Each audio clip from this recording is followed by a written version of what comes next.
Are most ETs peaceful and benevolent, and do they have our best interests in mind? Do the gray aliens have the same type of DNA structure as we do, and are they sometimes involved with healing us? Do ETs give us warnings about humanity's destructive ways and about future events and calamities? And are ETs much more spiritually evolved than we are? Is there a major solar event that will be coming soon that will drastically change our way of life? Join me as longtime UFO researcher and author Preston Dennett and longtime contactee Dolly Safran join me as we discuss these questions and more on this episode of Passion for the Paranormal. Joining me tonight once again is Preston Dennett, and Preston is a prolific UFO researcher and author. Now with over 20 books to his name. His latest book is Some Symmetry, a True UFO Adventure, in which he documents the lifelong contactee experiences of Dolly Safran, which started at least the age of 14. Dolly and Preston are both here with me tonight to talk about the new book and about her amazing story. So first of all, Preston, welcome once again to the show. Hey, thanks, Curry. It's always a pleasure to talk to you. Absolutely. It's always exciting to talk with you. And this is yet another book you've got out there in the long list of books you put out. And this one seems quite interesting. And, this, of course, documents contactee experience as a person over a lifetime. And Dolly, let's talk about, if we can step back a little bit and talk about how this journey began for you. I think the first memory you have of this occurring is at the age of 18. Is that correct? No, actually 10 months.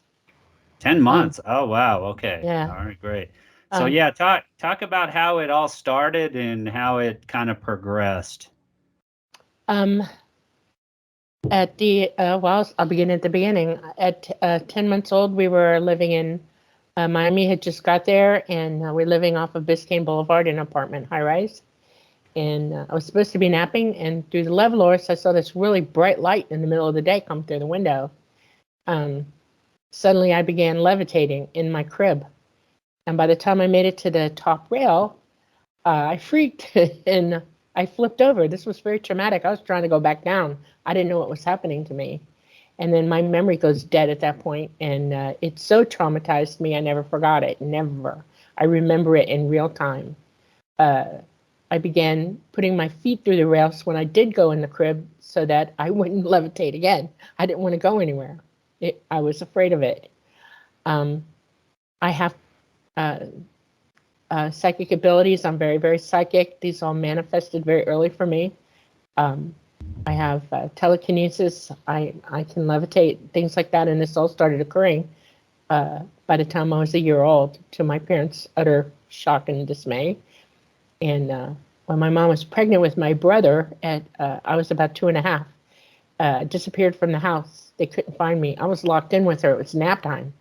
They called the police. They had the neighbors running around trying to find me. And about 2 hours later, they took my parents to the U-Totem on Miller Road in Miami. It's about 6 miles from where we were living then. And I was sitting on a counter. All I had on was underwear because that's what I slept in. And my feet were clean, like I had been picked up and taken there. Okay, no dirt, no nothing. And they were trying to get me to tell them what happened to me, who had me, blah, blah. And all I kept telling them was, I am promised a red balloon. I want the balloon. And when I didn't get it, I clammed up on them. I wouldn't talk to anybody. Yeah. So I was a great kid. So they took me home and they changed all the locks in the house because they're rationalizing everything at this point. What the hell? And put locks on our windows, and they got a police dog retired. Her name was Heidi. Shortly after that, Heidi started disappearing with me. My memory is back in those days, all the way up to the age of 14, were dreamlike, sporadic. I knew something was happening to me. I had a lot of occurrences happening. I just couldn't, give anybody or myself an affirmative that they were real, And I had a mother who did not want to hear about it at all. And so I just was sort of floundering around. And by the time I was 14, I was really becoming desperate to remember everything, or at least prove I was nuts and I needed help. And I had my chance one night. I was 14. It was in January '73, and I was out in the backyard late. It's a school night because I was doing my astronomy homework. I took astronomy lessons back then. And 1 o'clock in the morning, my dad's go to bed. So I did. I went to bed. I packed down my scope. I went and got my jammies on. And I'm not a sleeper. I don't sleep a lot. 2 hours a day, pretty much. That's it. And I would spend time sitting. My bed was right up against my wall where my big jalousie windows were, because we were living in the Everglades by then. And I would stare at the sky a lot during the night. And this night was no different because Orion was up, and I loved that constellation. As I was gazing up into the night sky, I saw stars that suddenly weren't stars anymore. They were moving, and it caught my absolute attention. And I kept telling myself, "Oh my God, this is it! This is it! You know, something's going to happen to me." I just knew it. Okay, and I was taking off the memory very hard, trying to memorize every bit of it. I was photographing it in my memory. By the time this, they all paired off in twos, and some went east, west, north, and south. And 2 came down over our area. One of the pair went over to Dadeland Mall, which is in Kendall, east of us, and the other one came down over our property. And there were 2 of them, and one went west and one came over us. I watched it change colors as it came down. When it got down over the back of our house, over our trees where my room was, the trees started whipping around. Now, there was no wind that night. I had a clear, perfect night for stargazing, so there's no wind, okay? It's calm. And I was shocked. I was just sitting there staring at it, and then I focused on the craft that came down, and I realized that I've never seen anything like it before that I could remember. And I started memorizing it. I started looking at it, drawing it in my mind. So I got up to the portholes, you know, not round, but, you know, oblong. And I saw 2 beings in the windows, and they were looking at me.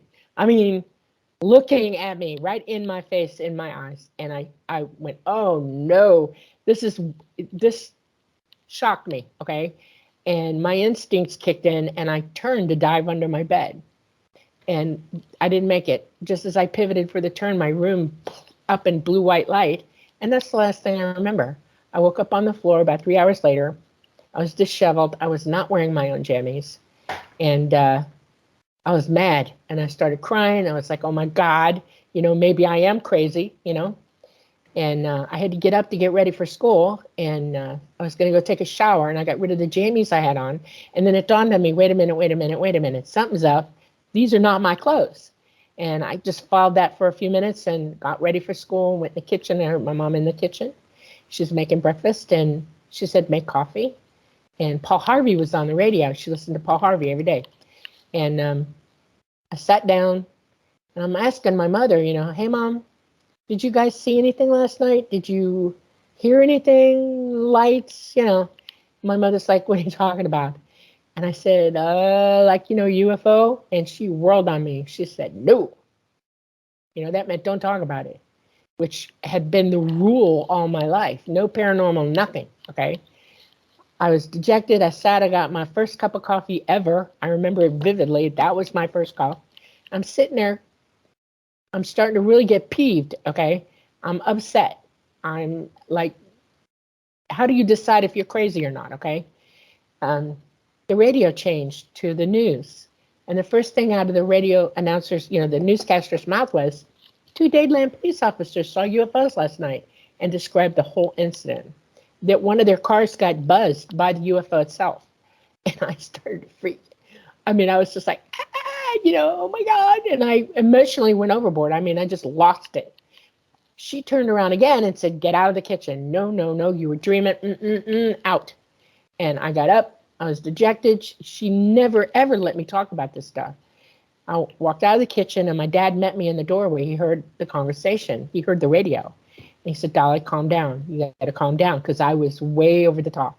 I mean, my whole life just exploded. I just got confirmation that I wasn't nuts, that this was happening to me. It was real.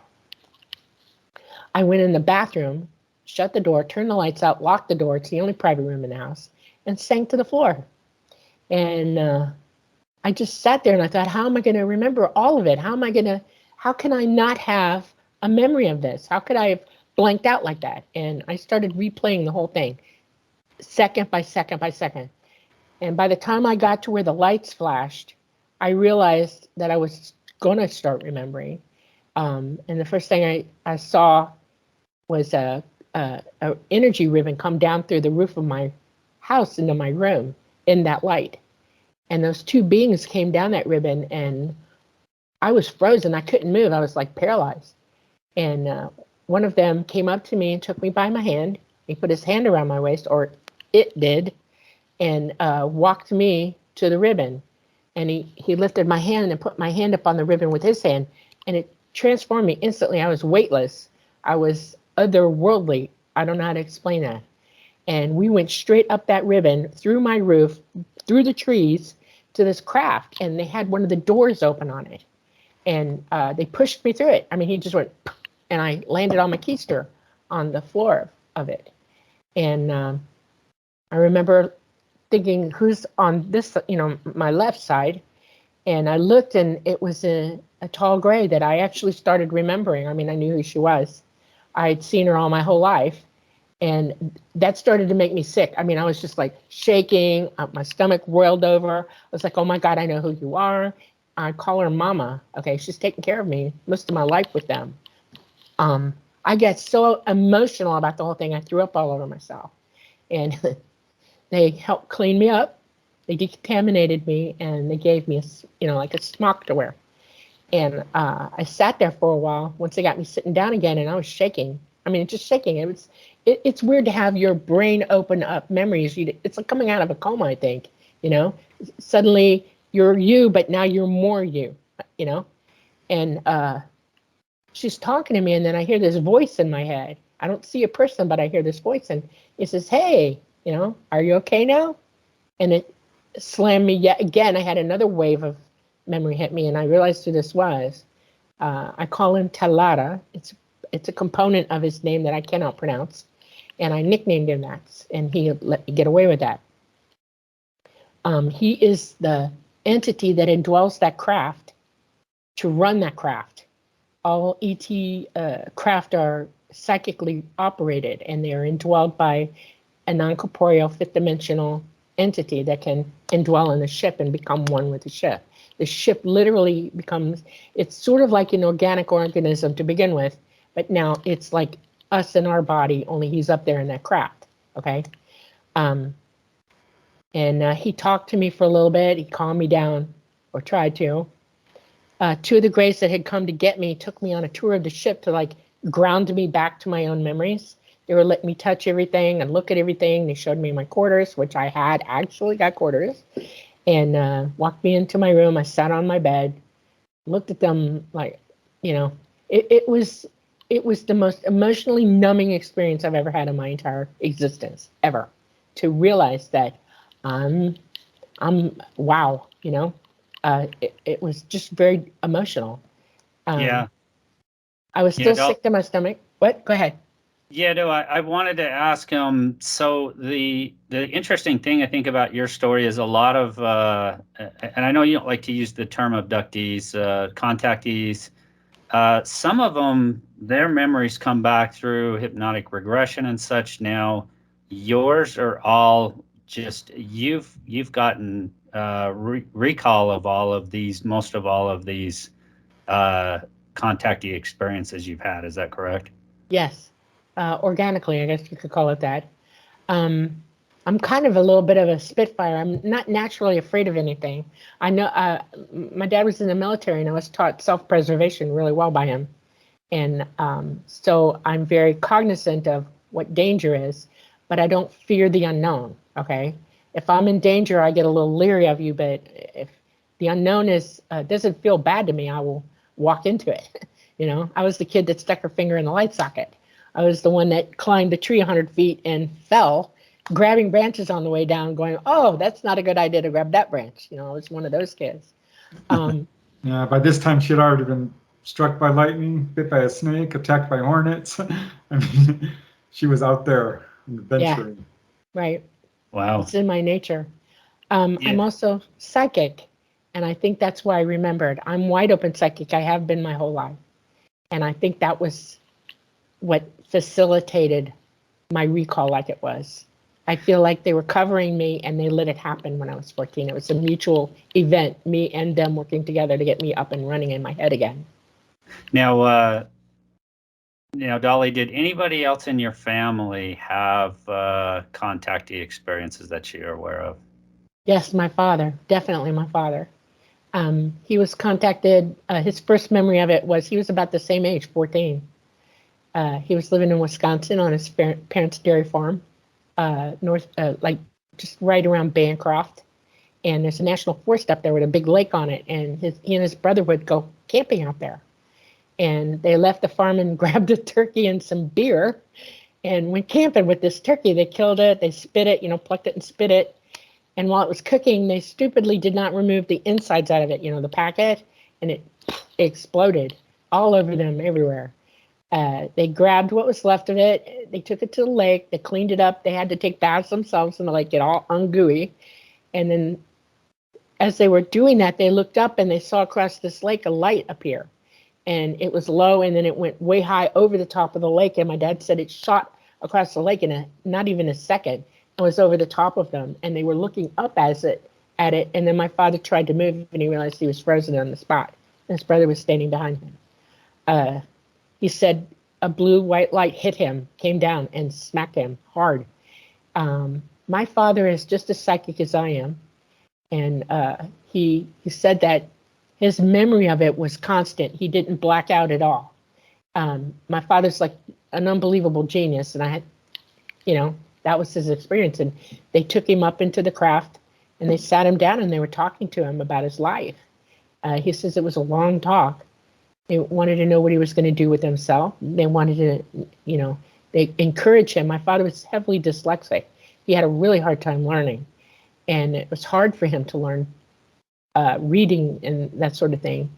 And they said, don't stop, keep going. You're going to do what you want to do. He wanted to be an architect. I mean, he could already freehand draw anything. So that helped him. It encouraged him a great deal. He enrolled at Crane Tech in Chicago. It's a technical school, and began learning how to do technical drawings and learning the arts and all that stuff in high school. And almost at the beginning of his senior year, though, he pulled himself out to go join the Army. Korea was going on at that time, and he joined for whatever reasons he had in his mind about that. While he was in the Army, he got his his diploma by mail through Crane Tech. They allowed that. It wasn't like a GED, it was a full diploma. In his lifetime, he taught himself architecture because he can't go to a school and learn anything. He had to teach himself. He took all the state boards for architecture in Florida and passed them first time out the gate, drawings, everything, which caught the eye of some people down there. He was registered by the time he passed away in, I think it's 27 or 28 states. He worked for NASA. He worked for Florida, the government of Florida, Miami-Dade, Florida. He's one heck of a guy, okay? And yes, he's had contact his whole life as well. Now, when did he first talk to you about his experiences? It was during that 14-year-old incident afterwards. He came home that night. I was already almost in total recall by the time he got home. And I was still kind of like emotionally woo-woo, okay? And I was, I don't even know, anxious is the word, okay? I became very, very, very anxious, okay? And he said, I'm going to take you somewhere tomorrow. We're going to get you help for this, And I'm like thinking, okay. He put me in the car at like 5:30 in the morning, and he brought coffee in a thermos and bread and cheese, because there's no restaurants back in those days, okay? There's no McDonald's open for food. And he tried to talk to me in the car. He wanted me to understand, he wanted to understand what I had just gone through. He was very concerned about what happened. And I wouldn't talk to him, I wouldn't tell him anything. And that's when he told me about his contact experience and what age, and it opened me up. I mean, I thought, oh my God, he'll understand me. He's not going to think I'm crazy and lock me up. I felt a whole lot better about it, actually. And he said, we're going to go see a friend of mine. And I'm like, okay. And he drove me to Lake Worth, Florida, which is a pretty far piece from where we lived. It's on the other side of Hialeah, Florida, and east and north of us.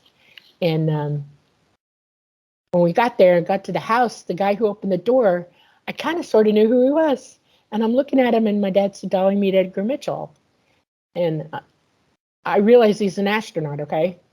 And my dad worked for NASA. He knew astronauts, and he said he can hypnotize you, and we're going to see if we can't pull some more recall out of you, or at least calm you down.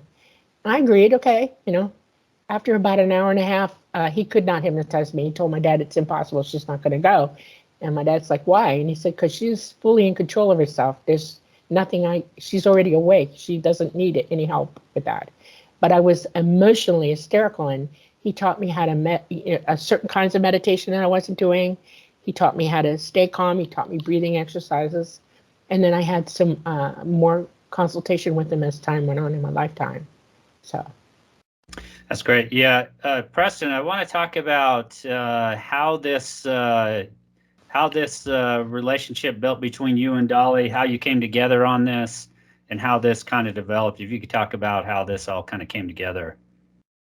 Yeah, this is actually really interesting. I've interviewed a lot of people, so people are often reaching out to me, often through email or however. And I think it was through email that Dolly sent me a message wondering if I was interested in her case. And I told her, yeah, I would be more than happy to talk to you. And as she began to share her story, which was just little bits and pieces at first, like many contactees, she was quite wary about sharing too much or being disbelieved or ridiculed or what have you. She was testing the waters, and I'm used to that. I understand. There's a lot of people out there you can't trust. So I had totally understood. But as we continued to correspond, I realized how extensive her case was, that she was definitely different from most people I've interviewed. Because there are people who do remember their experiences without hypnosis. They're, generally speaking, few and far between. Almost everyone remembers bits and pieces of their experience. That's why they seek hypnotic regression. But it became clear to me as Dolly continued to talk to me that she was a fully conscious contactee. And I've only interviewed a few people, a handful really, who have that kind of recall. And Dolly also showed no fear of her encounters, so it became more and more obvious to me that this was a very extensive, unusual case, the most extensive I've ever run across. And she does have corroborating witnesses and photographs and medical evidence. I'm like, wow, this is an amazing case. And what I found super interesting, and here's where just weird becomes bizarre. Turns out that Dolly had decided to go public. Some years earlier, she contacted me in 2016, and she was looking for a researcher who she felt was equipped to tell her story in an honest, forthright way. And was having trouble because there's a lot of researchers out there who have an agenda to sort of push their own theories about the UFO phenomenon. And she couldn't find someone she liked. And she complained to this about her, to her ET contacts, Talada and Mama and so forth. And they told her, well, here's someone we think might be a good fit. His name is Preston. His last name is Dennett. Here's how you spell it. We want you to look him up.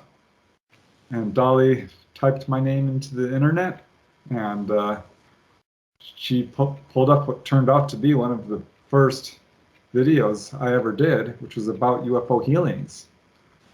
I had initially gotten to this field and was quite horrified. I'm like, I'm not so sure this is good for humanity. But started to realize very quickly, like, people are being healed. And I started just focusing on what people were actually telling me, just the facts. So Dolly was quite impressed by that. And that's how she ended up contacting me. But what I thought was so cool was like I was actually referred by the Greys themselves. That would happen later with other people. They know about me, the Greys. It's very cool. Yeah, that's interesting. That was going to be my next question. Is this the first occasion that this has happened? But it sounds like it's not. You've had other people say that you've actually been referred by Yeah. the ETs to them. So this is not a first time.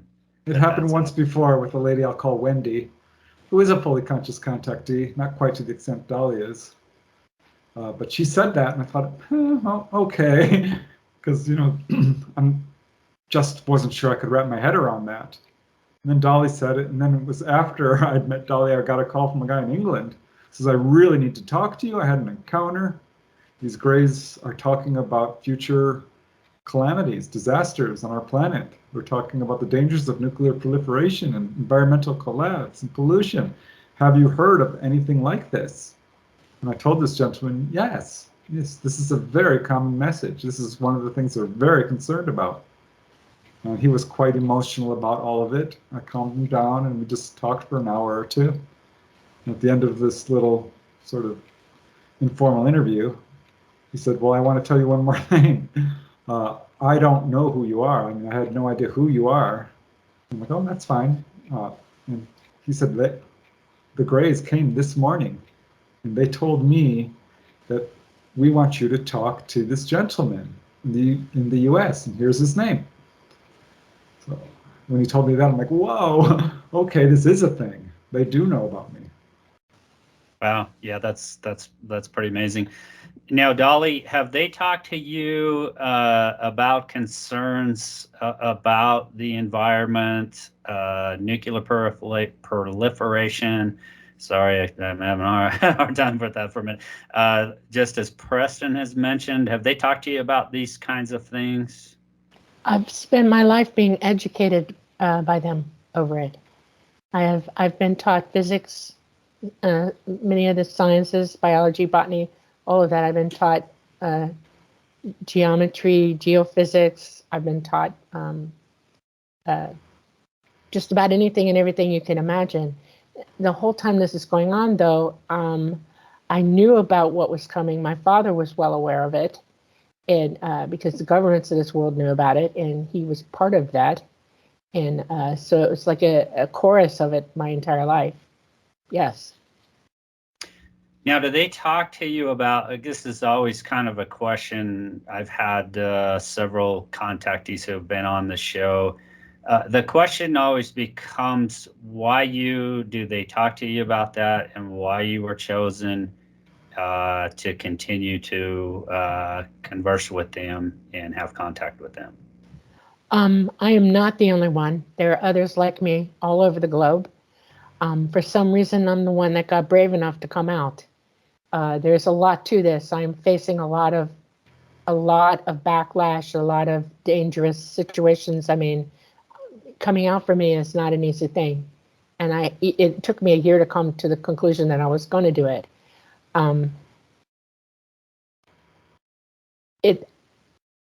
Being psychic like I am, there are others who are like me. I mean, I'm not the only one. All of humanity is psychic. You have the ability, you have the innate ability in you to be psychic, to your consciousness can hear and see everything that's going on. And the main message that they wanted to bring forth through me is that very thing. We are facing very serious times, and it's time to wake up, because the forces that are around us right now are in opposition to us greatly as a people over the globe, and they want you to be able to understand what's happening to you. They want you to raise your consciousness levels, your psychic ability, and be able to hear them tell you things and talk to you. They want you to hear the universe talking to you. They want you to know the truth, and it's very important. I think there are threefold reasons why people are contacted, and Dolly fits the profile. One is that they do follow families. They're very interested in genetic lines, sort of genetic lines that they've been following for a very long time, that are good genetics in terms of people who do have a psychic awareness, people who do have longevity and health. Dolly talks about being a very quick healer. I hear that all the time from contactees. So that is one of the main things that they're doing. They're following certain genetic family lines. Another is going back to, I'd say, psychic abilities. This is something that they're very interested in. People who are being contacted often have a very pronounced psychic awareness, a lot of paranormal experiences. So we have a lot of people who are near-death experiencers. Dolly's had a near-death experience. People who have, the ability to see ghosts, mediums, so to speak, astral travel, healing abilities, all of this, which is something that's definitely a part of Dolly and many contactees. So they will ignite that as well. And thirdly, I think they're contacting people who are very much focused on doing good work for humanity. And so what we see is a lot of contactees who are environmentalists, who love animals. Almost every contactee I've ever interviewed has this incredible relationship with the plant and animal kingdom. They're very much in tune with our planet. But they're doctors, they're nurses, they're social workers, they're environmentalists, they are animal rights activists, teachers, artists, musicians, this sort of thing. And Dolly has amazing animal stories. She was a zookeeper. I mean, she totally fits this pattern. She's a nurse, so it doesn't surprise me at all that she is one of many, many people being contacted. And it is many people. It's 1 in 40, 1 in 50. And many people have told me, well, it's pretty much everyone to some extent. And Dolly says the same thing. We're all, to some degree, watched certainly and contacted, whether it's just telepathically or a simple sighting or being actually taken on board. Interesting. Now, Dolly, you said there's been some medical, well, perhaps that was either you, Dolly, or Preston, said there's been some medical evidence here. Some people actually bear scars, implants, that sort of thing. Anything like that happen to you in your contact experiences? Yes. I am implanted. I have the classic one up into my sinus. I pulled the first one out. I didn't want it anymore, and I literally got it out my own. I was told, no, must be there. They put it right back, new one. I have one in my thigh, and that one actually monitors my physiology. They know that I'm well. They know that I'm not breathing bad air. They know that they know just everything about me physically at any given point in time in real time. And then I have one in my hand that was put in when I was older, and it's part of my ability to fly. And it pretty much guards me from being injured while I'm actually engaged in flying the craft. It's almost like a type of ground because I manipulate an energy ball to go interdimensional, and it's in this hand. And Preston's seen it; he's felt it. I've got pictures of it in the book. So that's an important implant for me to have. I'm not fully gray. I'm a hybrid gray. And this one, they have a psychic ability that goes beyond my abilities, and they can pretty much protect themselves in a lot of ways from that, but I cannot. So that's there for a reason. Yeah, she's also been healed as well. She multiple times. did not talk about that, but that Yeah. is something that many contactees report. And Dolly once injured her knee real bad, and they came and fixed it up, and Yeah. other instances as well. And she's seen other people being healed. Right. Absolutely. Yeah. You mentioned that you are hybrid. There's been a lot of contactees who have talked about learning about some hybridization program going on. Particularly what it seems to be with the Greys. Have they talked to you about kind of what the agenda is for that, and what their ultimate aim is for the hybridization that's going on? Well, first of all, we are genetically the same as they are. They're human like we are. We just look different. Eons and eons and eons of evolution for them have made them look different. Their environment, everything, it's caused how they present. But they still bipedal. They got, fingers, toes, mouth, nose. They breathe air. They eat, they sleep. They have genitalia. I mean, they go to the bathroom. They're just like us. They're genetically we can breed back and forth with one another. And the point of me saying that to you is that we are them. They are us. We are one species together. They are our progenitors. We are placed here by them. They watch over us. And the reason that there is contact is because what's going on with our solar system and our planets right now is that we're exposed to heavy gamma radiation, and it started in, late 1930s, and it's ongoing, and it's gotten worse and worse and worse and worse. We're to the point now where gamma radiation is taking our DNA apart as we speak. They've been doing as much as they can to bolster that and to hold us up until after everything happens and they can get us out of here. We're fighting against governments on this planet that really don't want this to happen. They have an agenda as well. I don't want to get into that right this very second because I'm explaining this, but every now and then they go through periods of they stop having children of their own because of the situation with the gamma. And we are breeding back with them right now to bolster them back up, but also to bolster our DNA as well. We're realigning ourselves through that process. It is not a program. It is just naturally something that occurs to keep us well. Your contact on board a craft is them checking you out, making sure you're healthy enough. They do a lot of healings to our DNA that way. Not everybody gets healed on board because we have a little thing called karma here. We have free will. We're autonomous beings. We were placed here by them to evolve and spiritually catch up with them and become part of their society. And unfortunately, this is not occurring, not exactly. And so they're working as hard as they can to keep us going until they can grab us. And they are not here right now. They dimed out about a year and a half ago, fully left this area because the magnetosphere is so far down, they can't fly here anymore right now.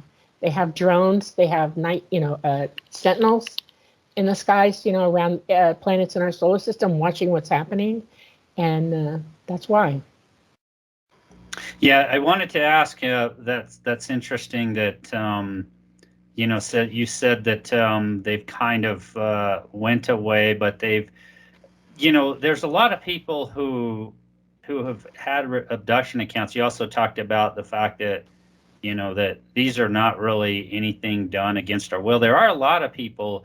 What do you kind of make of there are a lot of people that have negative takeaways again with their, if you want to call them abduction accounts, they would probably call them abduction accounts where they feel like they are taken against their will.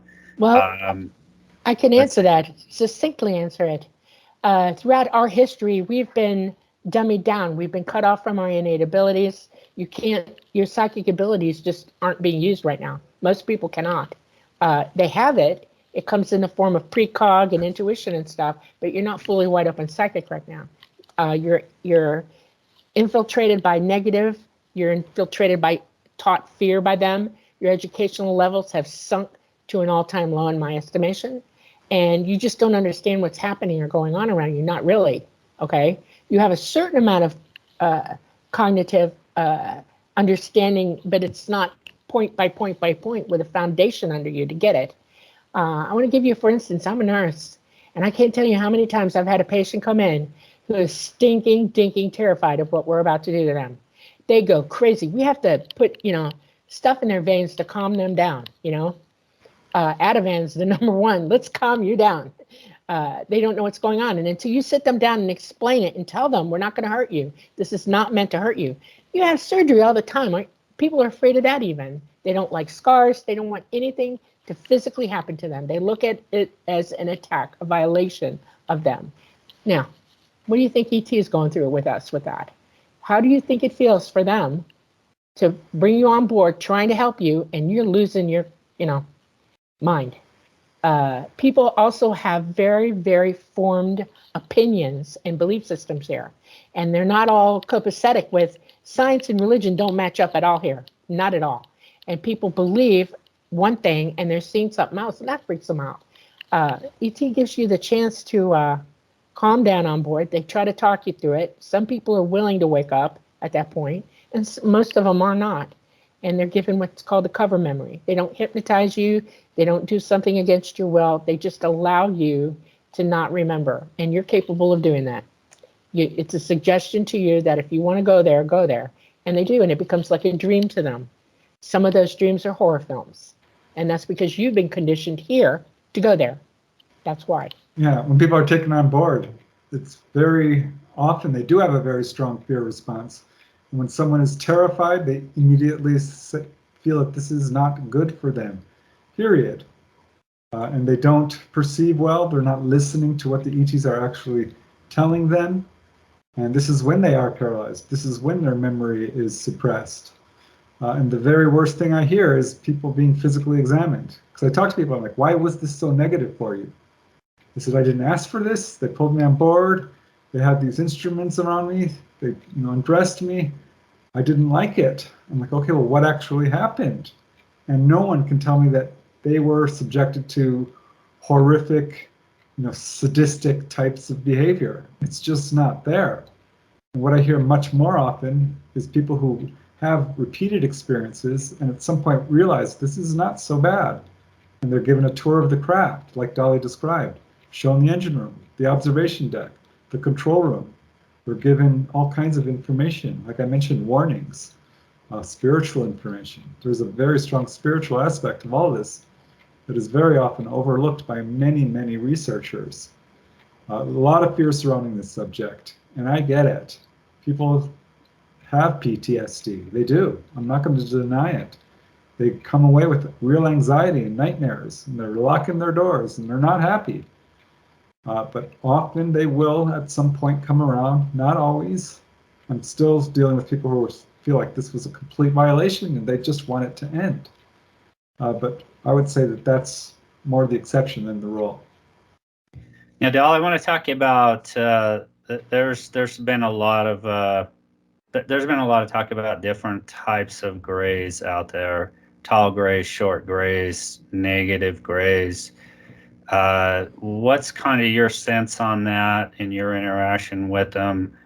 Are there a lot of different grays, the species that we're dealing with, and with differing agendas? Okay, well, let me do the agenda one first, because it'll explain to you what I'm about to say about the grays specifically. The governments of this planet have known what's going on. They know who they are. They're well aware of who they are. And they've implanted into our society a negative idea of them, and they false flag all the time. They want you to be afraid of them, and they spread rumors. They will hypnotize you into it. They'll mass hypnotize people vocally on the news, whatever. There's so much coming at societies on this planet that there are negative grays that humans will repeat what they hear. So that's what that is. It's totally 100% false. There are ethnicities of gray. We have ethnicities also. We're human. We have people who are different colored skin, different attributes, height, whatever, weight, all of it. We dye them out differently, and so do ET grays. There are some that are kind of troll-like. They're almost like a midget or a biological short person, and they're kind of blue skin. They have bluish gray skin. They are very intelligent. They're on this planet a lot. They like hanging out with us and helping us. They're probably responsible for developing the AI gray that you see, which are about 3 feet tall. Those are biological AI. They're not alive. They're AI. And when they're not being used, they're stacked up like cordwood. Whitley Strieber said it too. It's amazing to me that he has a lot of full recall of what I do. They are the worker bees for the grays because gamma radiation is as dangerous to them as it is to us. And they would rather be on a planet with a really good magnetosphere to protect themselves from it. And so they send them out into full space to do a lot of the hard work for them. They work for them. There are the mid-sized grays. They have 3 fingers only. 3. They're eloquent. They're very, very thin also, and they get up to about 5.5 feet tall, maybe 6 foot. And they don't visit us as much. You don't see them around here as much. They have other things that they're doing in our solar system and otherwise in the galaxy. And then there are the tall grays. Those are the more frequented that people will see. And they're above 6 feet tall. Mama's 6'2". They're very long-lived. Mama's over 800 years old, and she is alive, kicking right now. And so those are the ethnicities of the grays. If there are other ones that I don't know about, but it would just be small differences like us. There are small differences ethnically between all of us. Human beings are not different from one another. We are all human. We all have the same DNA. That is our race, okay? It is their race. We are related to each other. There are those that look Nordic, you know, tall whites. I hate that representation of them, but yeah, there it is. They're very long-lived. They're ancient, very, very ancient, and they're more scientific than any that I've ever met before. And they pretty much are here documenting and learning from what's going on in our solar system, and have been for quite a long time. We've been physically in contact with ET for eons. I mean, ever since they brought us here, they've been around, and there's absolute proof for that all the way through the ages. You can't go anywhere and read any historical fact or see artifacts that don't include their visitations, okay? There are Greys. I've met the Anunnaki. They were mostly here during the time of Babylon, early on. They're very big, and they are winged. They do have wings for real. They live in a much lighter gravity, and so that you would never have seen one flying on this planet in this gravity that we have, but they do fly in theirs. I've seen those that look like Ra, the Egyptian Ra. They're bird-like. They have the attributes of flying animals, but they're sentient, very intelligent beings. I've seen those that look like Egyptian Horus. They're dog-like and very muscular and pretty cool. And I never got to talk to one, but I walked by two of them on board a craft. I was going between different places, and they were just standing there. I was going to my quarters, and I'm like looking at them, and mentally I got, just keep moving, keep moving. So I slowed down, and I just staring at them out of the side of my face. You know, I was like, oh my God. I've seen those that look like cats. They're bipedal. They do stand up. Very cool, very, very cool. I don't know what they do. I've never talked to one. I have heard them purr. I guess it's the only way to put it. They purr when they're happy. I've seen, okay, now here's one that's from here. When I was a teenager, I used to go out in the Everglades, and I used to dig up Indian barrel mounts in the hardwood hammocks in the glades. And I was on a weekend out, and you have to canoe to get to them, because they're mounds in between the sawgrass and the swampy stuff. And I was packing up to go, and I felt something over my right shoulder, and I turned, and I could feel and hear something was about to want to eat me. I was lunch. And when I saw it, I told Preston, I didn't know they were called reptilians, okay? I live a very singular, I'm guarded against everything, okay? I didn't know, I just called it the lizard guy. And he said, no, that's a reptilian. And I bolted. The minute I realized that was going to be lunch, I ran like hell. I jumped into the water. My canoe was on another mound that I had to get to, and I swam through the sawgrass to get to it. I didn't even jump out and get in the boat. I kept swimming until I got far enough away from it. I kept looking over my shoulder. I wanted to hear it coming after me, and I stayed in the water so I could hear it swimming after me. I was terrified. I didn't go back. Not for over a month, I didn't go back. I was terrified to run into it again.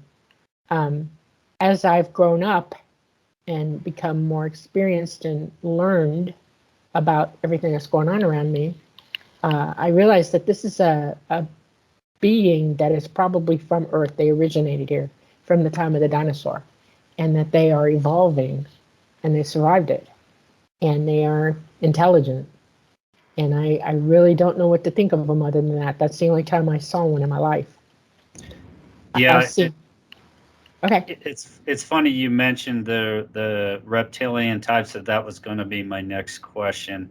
There is a lot of talk about the reptilian type being negative, more lower vibrational type beings. Have the Greys talked about these entities and how they interact with us? Okay. Lower vibrational just means knowledge and wisdom. Okay. You're a conscious living entity. Your consciousness is actually your astrally projected consciousness from source. Okay. Your body's just a vehicle. Your brain is just a computer that you indwell with like Tolada draws the craft, so they can run you around in this dimension, the third dimension, this physical place. You're here to learn things. And the vibrational densities that you talk about are, we're in the third one, and you're not getting out of it until you leave this body behind. You can OBE from it. You do every night. Most people don't realize that. But this is how I look at it. And I don't look at, I know that every time you raise your consciousness with wisdom, knowledge that you've learned, you own it, you wear it, you employ it. That's what raises your consciousness up into the next level of existence, okay? That's how it really is. The rhetoric that's going around is very disinformational, and it kind of upsets me somewhat. I become emotional. Preston can tell you, I get upset because I'm hearing things from y'all that are not true. And I don't know where it's coming from, other than maybe it's part of the, the rhetoric of the governments of this world. They're just spreading false information about life in the universe. Even science will tell you this. Okay, if you took physics, it propounds to prove that theory, okay, that understanding of how everything is. We live in a physical universe. It's a construct. And inside that physical universe are 12 dimensions. And each dimension has its own existence and its own level of learning that you do while you're here until you go back to source. And the whole purpose of doing this way is so that we become wise. We become learned, understood, very, very wise, very emotionally understanding, spiritually understanding, morally understanding of what's really going on around us. There are levels of understanding and knowledge that are incredible, and you're kind of cut off from it by the people here. And so I'm going to give you a hint. Don't believe everything I'm telling you, by the way. I want you to research this stuff. I want you to open up your mind, use your own innate abilities, open your mind up, get your psychic abilities on board, and you'll start learning this for yourself. Nobody else can teach you this. You have to learn it for yourself. That's the whole point of why you're here, so that you learn. Okay? Okay, so given that, the other half of this question is, you want to know about these people, these reptilians. They're in the same journey we are. All entities are on this journey in this universe. And I do not look at them as something that I should be afraid of. I do look at them as you would like a lion. You're wary of it. You know it exists. You want to communicate with it. You want to have some sort of relationship with it, but you don't attack it, kill it, and treat it like crap or talk bad about it. That's all negative on your part, and it shouldn't be part of your rhetoric at all. So these are entities that I respect, period.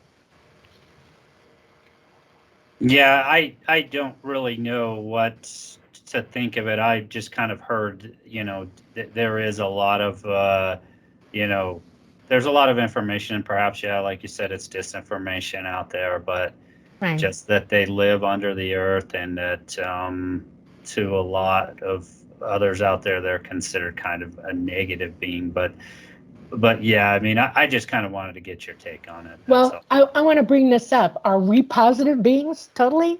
I mean, is there evidence to push that forward? Okay, let's be real about ourselves. Let's face the facts. We are feudal. We are aggressive. We kill. We do all kinds of horrible things. We lie. I mean, it's incredible. And then we're going to diss this entity and hold ourselves up as some sort of, shining example of what you should be? I think not. Okay. Right. Yeah, and there's also other people, contactee experiencers, who have talked about where they've been in contact with grays, and they've seen other entities, praying mantis type, I think mantis type beings. It sounds like you've had some experience with that. Are they working regularly with other types of ETs? They all work together.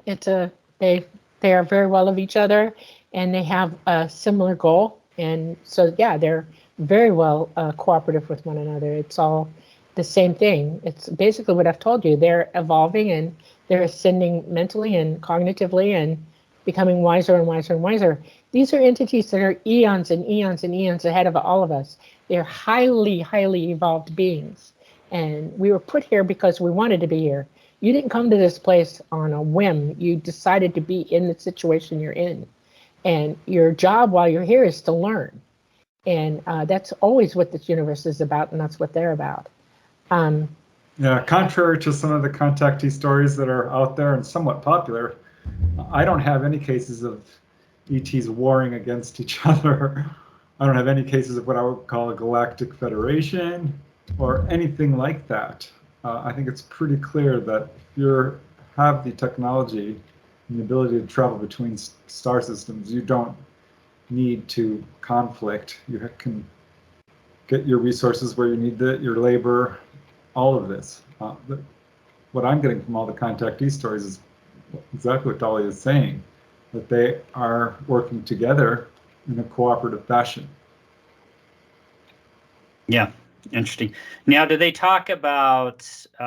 We've had a little bit more openness on the subject of UFOs and ETs, if you will, over the last 4 or 5 years. Either one of you can answer it. Go Preston. Do these ETs talk about it? Do they talk about that? Are they encouraged by it, or do they think that it's kind of not being, or it's being misrepresented? I can't speak to that, Dolly. I don't Okay. know. All right, this part I can talk about. Yes, it is misrepresented. You don't know the truth of anything because they have lied and lied and lied and lied and lied. Yeah, but what do the ETs think about it? They're horrified. They can't believe that we've chosen this path. It absolutely, they're empathic. They're wide open psychic. They can hear all of our thoughts.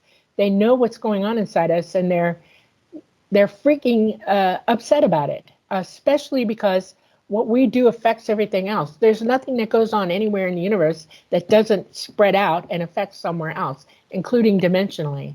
If you're going to spread negativity, it's going to spread. And the idea here is we were supposed to learn not to do that. We were supposed to evolve away from that so that we could greet them in their society in a positive way, in a learning kind of way. Yeah, they don't like it, not at all. They show up, and here's where Preston's going to talk to you. They've made it known, physically known to the masses and the governments of this planet that they aren't happy about it totally. Yeah, Go, I was very unhappy with the congressional hearings that were just, 2-3 days ago, because they said this is our effort to be truthful and transparent, and then immediately started lying, not once or twice, throughout it, and not speculatively. I mean, this was flat out provable lies, saying, "Oh, have you ever shot at these?" "No, we haven't." "Well, yes, you have."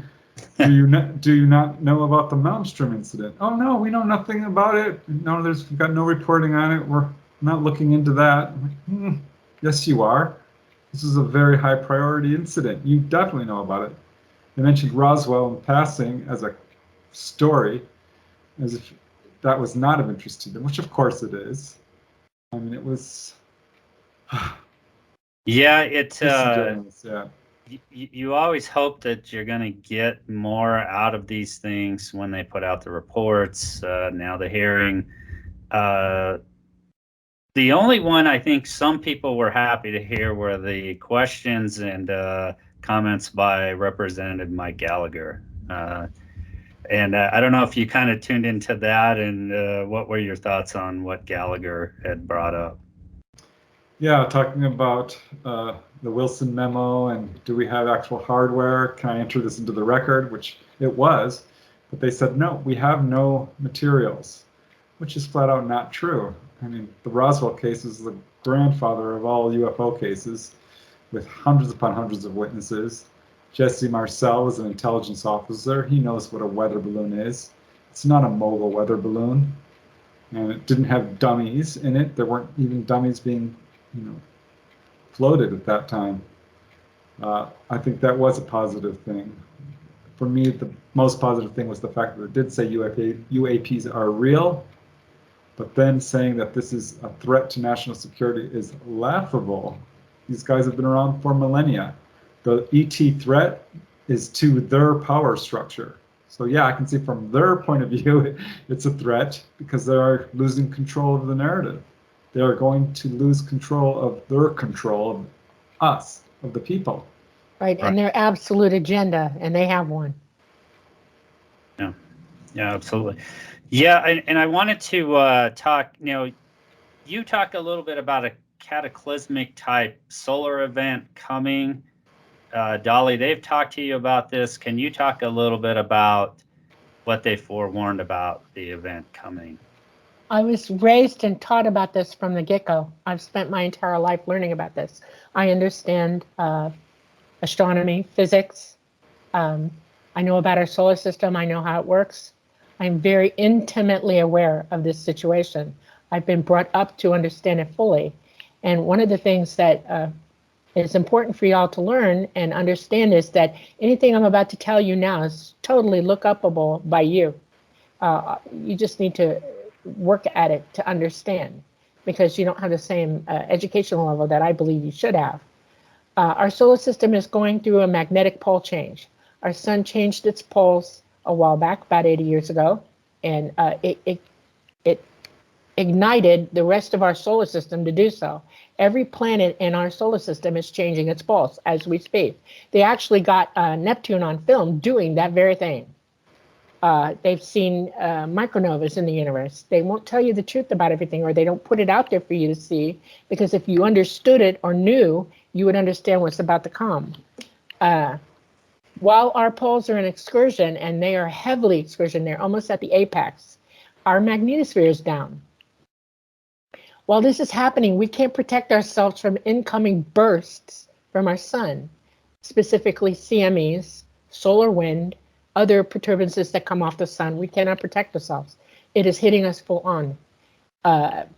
We're going to experience a CME of certain magnitude that is going to turn our planet into the Flintstones. It is going to totally down our grid, all the way across the globe, all the way through the mantles, all of it, boom, in one shot. This is something that they've known since the 30s and have been preparing for. They have underground facilities, bases. They have created what they call protective cradles to put what they think their electronics are going to survive this CME. No, they're not. But they believe their own dumminess and their own BS, I'm sorry, and they're preparing for it. There's only so much space for this to happen. There's only 1% of the population on this planet, the elite that they believe they are going down for that. And some military people on top of that, the elite of that group. And we're being culled right now as we speak. If you can't see that, I'm very sad about that. We are expendable, and we must be expendable in their eyes, because we'll fight them for it. When that CME hits, we're going to be hungry, thirsty, needing shelter, because a lot of stuff's going to burn. They don't want you coming after them. They don't want us to have guns for that reason. They don't want, I mean, seriously, they're worried about preppers. They're about to starve everybody out for that reason. It's a serious thing. And if you look at what's going on around you globally with a critical eye, you can start to add off, you know, make a checklist. Uh-oh, I see, I understand it. If you use your psychic abilities, you can hear the truth of what I'm saying to you. That's yeah, there is good science for this. I've looked it up. There was the Carrington event in 1859, which knocked out our telegraph system. This is a big deal. It's very clear, I think, if you look at our governments, that they do not have our best interests in mind. So yeah, it's up to us to really start taking care of ourselves, gardening, finding a source of water, moving off grid. This is a big movement currently towards that, because a lot of people have woken up to this. So this is a powerful message from the ETs. It's not necessarily bad news, because the way we are living now is not sustainable. It's not the way we're supposed to be living.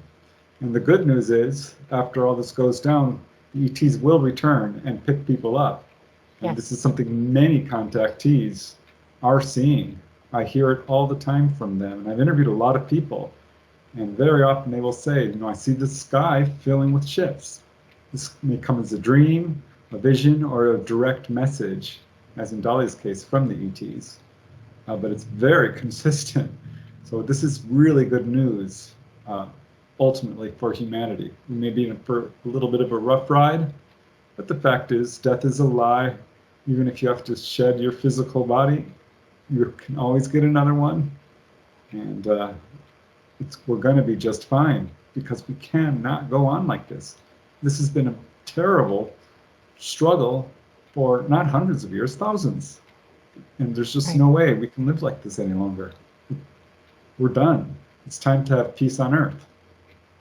Well,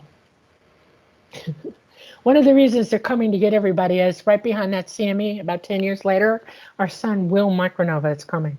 It happens every 12,000 years. And a NOAA event is coming. We're going to have the whole planet full. When we flop over from the micronova, the world will cover itself in water. You're not going to survive that. The wind alone will cut you to pieces. That comes before the water spreading. They want us off this planet, and they will take us. This has happened every 12,000 years in our history on this planet. The reason you don't know about it is because you haven't evolved to know. You haven't been let to know. Wow. Yeah, that's Heavy duty. yeah, that's a lot to kind of wrap your mind around. But you certainly going to delve into doing some research on that. So I appreciate you talking about that. I'll give you a channel that'll help you. Okay, it's called Suspicious Observers. It's on YouTube. This guy is extremely intelligent. He was trained as a lawyer, but he's one of those people that can educate themselves, and he became an astrophysicist as well, and by his own hand, which does happen. I mean, there are people that can do that. Okay, and he lays it out perfectly perfect explanations. He gives proof, he gives scientific data, everything in his channel. Look him up. Okay, can you repeat that one more time? I'm sorry, Dolly. Yes, Suspicious Observers. Suspicious Observers. And is that a YouTube? Yes, yep. And Okay. if you just key that word in, it'll come right up.